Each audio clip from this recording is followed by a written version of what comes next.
I had the occasion of speaking somewhere this last week, and we were talking about people who foolishly make provision of houses for their children and grandchildren.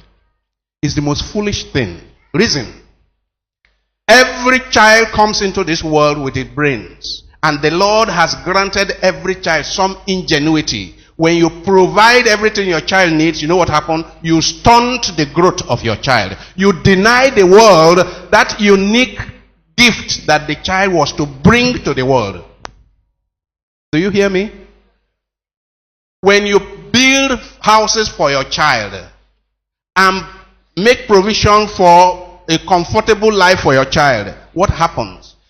The gift, the natural talents and gift the child comes into the world with, they remain dormant.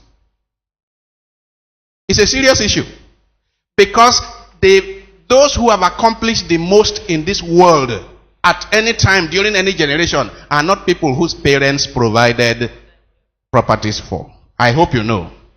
Today, properties of wealth is being created when a smart child, for example, in his father's garage takes a laptop and develops apps. They are among the richest people in the world, isn't it? What did the father provide? Education. And the child uses what the child came into the world with. The intelligence the child. Every child comes into this world with intelligence. And there is something unique. There is something unique about every child. There is no other human being like George Ehusani. That's the way God creates us. There is no other human being like, you can try to be like me, but not exactly.